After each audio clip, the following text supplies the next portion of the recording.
DCC bank निवडणुकीमध्ये स्पर्धा करण्याची संधी मिळाल्यास पाहू या संदर्भात अद्याप कुणीही माझ्याशी चर्चा केलेली नाही, असे मत राज्य काँग्रेस युवक विभागाचे सरचिटणीस राहुल जारकीहोळी यांनी व्यक्त केले। बेळगावमध्ये पत्रकारांशी बोलताना त्यांनी सांगितले की मला पक्ष संघटना आणि वडिलांनी दिलेली जबाबदारी पार पाडायची आहे। डीसीसी बँक निवडणुकीत स्पर्धा करण्याबाबत वडिलांसह किंवा इतर कोणासोबतही चर्चा झालेली नाही। संधी मिळाल्यास बघू असेही त्यांनी नमूद केले। ಕೂಡ ಸ್ಪರ್ಧೆ ಮಾಡ್ತಾರೆ ಅನ್ನೋದ್ರಲ್ಲಿ ತಾವು ಯಾವ ಕ್ಷೇತ್ರದ ಸ್ಪರ್ಧೆ ಮಾಡ್ತಾರೆ ಇನ್ನೂ ಅಂತ ಯಾವುದೇ ರೀತಿ ಆದ ಚರ್ಚೆ ತಂದೆಯವ್ರ ಜೊತೆ ಆಗಿರ್ಬೋದು ನಾವು ಯಾರ ಜೊತೆ ಕೂಡ ಮಾಡಿಲ್ಲ। ಅದಕ್ಕೆ ಮುಂದಿನ ಒಳ್ಳೆ ಅದು ನೋಡೋಣ ಯಾವ ರೀತಿ ಹೇಳಬೇಕು। ಗ್ರೀನ್ ಸಿಗ್ನಲ್ ಕೊಟ್ಟಿದ್ದಾರಂತೆ ತಂದೆಯವರು। ಇನ್ನು ತಂದೆಯವ್ರ ಜೊತೆ ಆಗಿರ್ಬೋದು ಯಾರ ಜೊತೆನೇ ಆದಂಥ ಚರ್ಚೆ ಇನ್ನೂ ಆಗಿಲ್ಲ।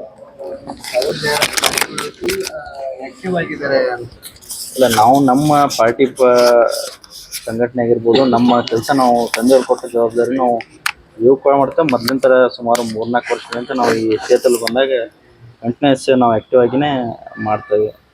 ಒಂದು ವೇಳೆ ಅವಕಾಶ ಸಿಕ್ಕರೆ ಇಲ್ಲ, ಅದು ನೋಡಿ ನಾವು ಅವಕಾಶ ಸಿಗ್ಬೇಕಲ್ಲ, ಅವಕಾಶ ಸಿಕ್ಕಾಗ ನೋಡೋದು। ಮೀಟಿಂಗ್ ಅದು ಮಾಡಿದ್ರಿ ಧರ್ಮದ ಬಂದ ಮೀಟಿಂಗ್ ಮಾಡಿದ್ರಿ ಹಾಂ, ಅವಾಗ ಮತ್ತು ಬೆಳಗಾವಿ ತಾಲೂಕದ ಸಂಬಂಧಪಟ್ಟಂಥ ಇದು ನಡೆಯಿತು। ಮತ್ತು ಬೆಳಗಾವಿ ತಾಲೂಕದಲ್ಲಿ ನಮ್ಮ ಯಮಕಂಡಿ ಮತಕ್ಷೇತ್ರ ವ್ಯಾಪ್ತಿ ಕೂಡ ಸುಮಾರು ಸೊಸೈಟಿಗಳು ಬರ್ತಾವೆ, ಅವರು ಕೂಡ ಅಲ್ಲಿ ಎಲ್ಲ ಸೇರ್ಕೊಂಡಿದ್ರು। ಅವರು ಮತ್ತು ಆಹ್ವಾನ ಕೊಟ್ಟಾಗ ನಾವು ಕೂಡ ಅವ್ರು ಬರ್ರಿ ಅಂತಂದಿದ್ರು, ಅದಕ್ಕೆ ಅಲ್ಲಿ ಅದರಲ್ಲಿ ನಾವು ಭಾಗವಹಿಸಿದ್ವಿ।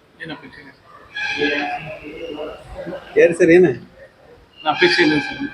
ಇಲ್ಲ, ನಮ್ದು ಹತ್ರ ಏನು ಅಪೇಕ್ಷೆ ಇಲ್ಲ, ನಾವು ಸುಮ್ಮ ಅಲ್ಲೇ ಕಾರ್ಯಕ್ರಮದಲ್ಲಿ ಅಷ್ಟೇ ಗೆಸ್ಟ್ ಆಗಿ ನಾವು ಭಾಗವಹಿಸ್ತೀವಿ।